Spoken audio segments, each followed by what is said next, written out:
अरे दीदी, इतनी ठंड में, इतनी ज़्यादा ठंड में आपने मुझे क्यों बुलाया है? ताकि हम शॉपिंग कर सके। शॉपिंग? हाँ हाँ, तो बसंत पंचमी आने वाली है। घर के लिए थोड़े से बर्तन और थोड़ा बहुत प्रसाद का सामान लेना है, तो मैंने सोचा कि हम दोनों साथ चलते हैं। पर दीदी, मेरे पास तो कुछ खास पैसे नहीं हैं, लेकिन हाँ, मैं आपके साथ ज़रूर चलूँगी। दोनों पास के ही बड़े से सुपरमार्केट में जाते हैं। भैया, वो टमाटर, गोभी, शिमला मिर्च और नींबू भी कर देना, चुकंदर, गाजर, संतरा, सेब, ये सब 5-5 किलो पैक कर दो। उसी मॉल में मसालों के सेक्शन में भी प्रीति खूब सारा मसाला खरीदती है। नमक, मिर्ची, हल्दी, धनिया पाउडर, जीरा पाउडर और अजवाइन। ओह ज्योति, आज की शॉपिंग तो हो गई। ये देख तो सही, मेरा बैग कितना भारी है, कितना सारा सामान है। लाओ दीदी, मैं पकड़ लेती हूँ, तुम आराम से शॉपिंग कर लो। लाओ, ये बैग मुझे दे दो। आगे चलकर प्रीति एक बड़ी सी बर्तन की दुकान पे जाती है, जहाँ खूब बड़ी सी कढ़ाई, पतीला और चम्मच करछुल के सेट देखने लगती है।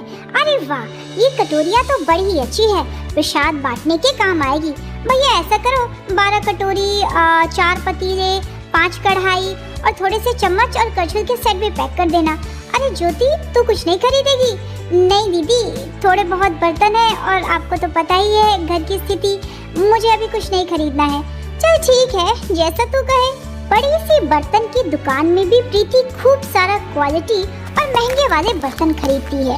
उसके दोनों हाथ शॉपिंग बैग से भरे होते हैं, तो वहीं ज्योति के हाथ में कुछ भी नहीं होता। जब प्रीति शॉपिंग करके आती है तो ढेर सारा सामान अपने पति को दिखाती है।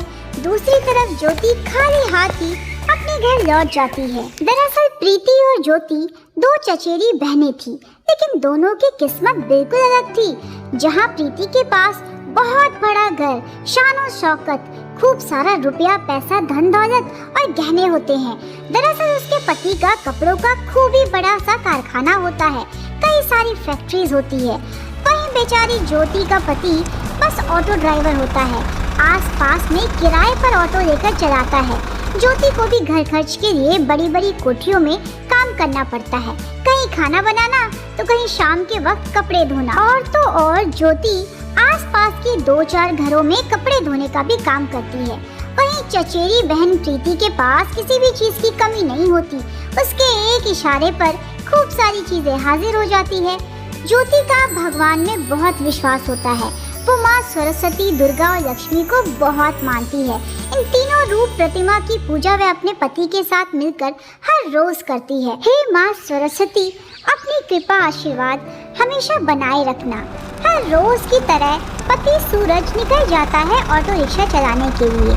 गाजियाबाद, मुरादाबाद और आसपास के मेट्रो स्टेशन और चौकों पर सूरज अपना किराए का ऑटो रिक्शा चलाता रहता है। इतनी ठंड में भी वह सुबह से शाम तक दिहाड़ी करता है, ताकि उससे जो पैसे मिले वह बसंत पंचमी के लिए थोड़ा बहुत साग सब्जी और प्रसाद का सामान खरीद पाए। उससे जो भी पैसे ऑटो रिक्शा के किराए से आते हैं, उन पैसों से वह पास के ही बाजार से फल, सब्जी, आटा, अनाज और मसाले खरीद लेता है। तो इधर दूसरी तरफ ज्योति अपनी बड़ी बहन प्रीति से मिलने के लिए जाती है। अरे दीदी, कैसे हैं आप? वो मैंने तुझे बुलाया था, थोड़ा सा घर का काम कर दे। वो क्या है ना, आज काम वाली को जल्दी जाना है, तू थोड़ा सा काम कर देगी तो मदद हो जाएगी। हाँ दीदी, क्यों नहीं। ज्योति प्रीति के घर का सारा काम कर देती है, जैसे बिस्तर बदलना, कपड़े धोना, कमरों की सफाई करना, डस्टिंग करना और झाड़ू पोछा लगाना। तभी नौकरानी शीला कहती है, अरे वाह दीदी, आपकी बहन तो बड़ी फुर्तीली है। हाँ, तो ये भी तुम्हारी तरह दूसरों के घरों में जाके झाड़ू पोछा और बर्तन ही तो करती है। ज्योति और कामवाली अपने घर को चले जाते हैं। इधर माँ सरस्वती के प्रसाद और पूजा अर्चना के लिए, साथ ही साथ बसंत पंचमी की तैयारियों के लिए शुद्ध देसी घी में सूजी का हलवा, जिसमें खूब सारे मेवे, बादाम, काजू, पिस्ता डालकर जल्दी ही प्रीति प्रसाद का भोग तैयार करती है। तो दूसरी तरफ ज्योति भी माँ सरस्वती को भोग लगाने के लिए पूजा के सामान की तैयारियों में लग जाती है। अरे वाह ज्योति, प्रसाद में तो बड़ी अच्छी खुशबू आ रही है, पूरा घर महक गया है। अच्छा, मुझे ये कहना था कि ना 15 दिनों के लिए वो ऑटो रिक्शा ना किसी और को दे दिया है मालिक ने किराए पर। तो मैं जितना भी राशन लेकर आया था ना, तुम ये समझो कि वो हमारे 3 महीने का राशन है, बस ध्यान से इस्तेमाल करना। पैसे की तो तुम्हें पता ही है, तंगी है। आप चिंता क्यों करते हैं, माँ सरस्वती है ना, हमारे सारे कष्टों का निवारण वही करेंगी। मैं बहुत देर से ये प्रसाद बना रही हूँ, सब कुछ ठीक हो जाएगा। दोनों पति पत्नी बड़ी ही श्रद्धा और निष्ठा के साथ तीनों देवियों लक्ष्मी, सरस्वती और माँ दुर्गा को प्रसाद अर्पण करते हैं। जब आकाश मार्ग से साक्षात माँ सरस्वती ये दृश्य देखती है तो उनका मन हर्षित हो उठता है। इतनी गरीबी में भी कितने निश्चल मन से मेरी पूजा और अर्चना कर रहे हैं। मेरा आशीर्वाद सदैव इन पर बना रहेगा। पूरा आकाश साक्षात माँ सरस्वती की हंसी की गर्जना से भर जाता है। दूसरी तरफ अपना अपना प्रसाद बनाकर प्रीति और ज्योति तैयार करते हैं और गली में ही बच्चों को बांटने के लिए आगे आते हैं। तभी प्रीति कहती है, चलो बच्चों, पहले मेरे घर आकर प्रसाद खा लो, उसके बाद फिर ज्योति के घर चले जाना। मैंने ना देसी घी में सूजी का हलवा और मेवा डालकर तैयार किया है और साथ में गुलाब का शरबत भी है। चलो पहले मेरे घर आ जाओ। पर ये बच्चे तो बहुत सारे हैं। कोई बात नहीं दीदी, तुम्हें जितने बच्चे ले जाने हैं तुम अपने घर ले जाओ, बाकी जो बच जाएंगे उन्हें मैं अपने घर ले जाऊंगी। चल ठीक है, वैसे तूने इतना प्रसाद बनाकर भी रखा है। बस दीदी, माँ सरस्वती की कृपा है। प्रीति बाकी बच्चियों को बाहर खड़ा करके गिन के 5 से 7 कन्याओं को अपने घर लेकर आती है और स्टील की सुंदर कटोरियों में प्रसाद देती है। चलो चलो बच्चों, जल्दी से आशीर्वाद दो कि हमारा घर खूब फले फूले और तरक्की करे। दूसरी तरफ ज्योति भी अपने प्रसाद की तैयारियों में लग जाती है। वह भी सूजी का हलवा बनाती है और जितने भी बच्चे बाहर खड़े होते हैं और जो उसकी बहन प्रीति के घर से आए होते हैं, सभी बच्चों को अपने घर बुलाती है, उनके पैर धोती है, उन्हें टीका लगाती है और माँ सरस्वती का ध्यान करके सभी कन्याओं को प्रसाद बांटती है। बच्चों, आज सरस्वती पूजा है। आज के दिन माँ सरस्वती को ध्यान करके उनकी पूजा अर्चना और जरूरतमंदों को दान पुण्य करने का विशेष महत्व है। सारे बच्चे प्रसाद लेकर हंसी खुशी ज्योति के घर से बाहर चले जाते हैं। अब बारी आती है दोनों पति पत्नी की प्रसाद खाने की कि तभी दरवाजे पर दस्तक होती है। जैसे ही दोनों बाहर जाकर देखते हैं, साधु संतों की टोली उनके घर के बाहर खड़े होते हैं। बेटा कुछ खिला दो, बहुत भूखे हैं। आज तो सरस्वती पूजा का दिन है, अगर आज पेट भर के खाना मिल जाए तो क्या ही बात। माता रानी तुम दोनों पर अपना कृपा हाथ बनाए रखें। ये सब सुनकर ज्योति बड़ी ही दुविधा में फंस जाती है।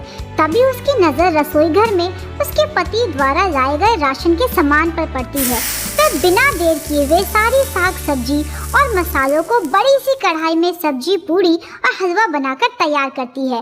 कुछ ही देर में वो अपने घर के बाहर खड़े हुए सारे साधु संतों को पेट भर के खाना खिलाती है।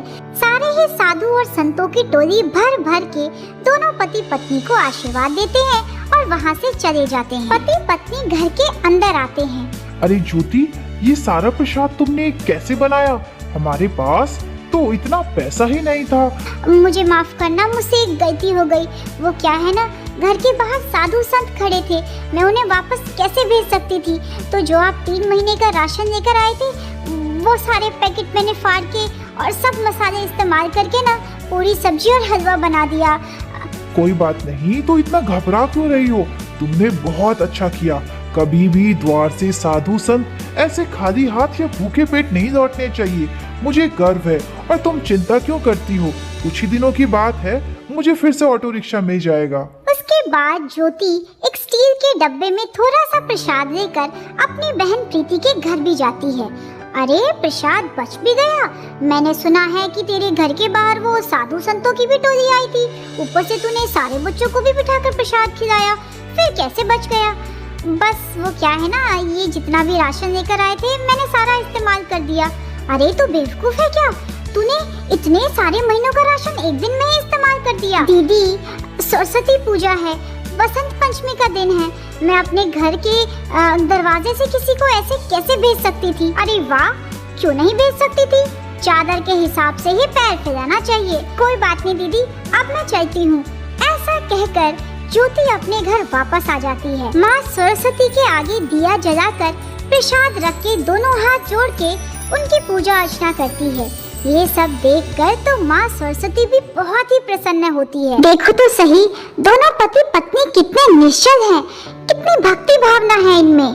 पूरे महीनों का राशन केवल एक दिन में भूखे लोगों को दान कर दिया और अब चैन से सो रहे हैं। कुछ ही दिनों बाद पति सूरज को फिर से ऑटो रिक्शा मिल जाता है। वह जी तोड़ मेहनत करता है, सुबह शाम दोपहर हर समय ऑटो रिक्शा चलाता है ताकि उसके महीनों का राशन एक बार फिर से जुट पाए। उसकी ये मेहनत रंग लाती है, उसके ग्राहक बढ़ने लगते हैं, उसे और ज्यादा सवारी मिलने लगती है।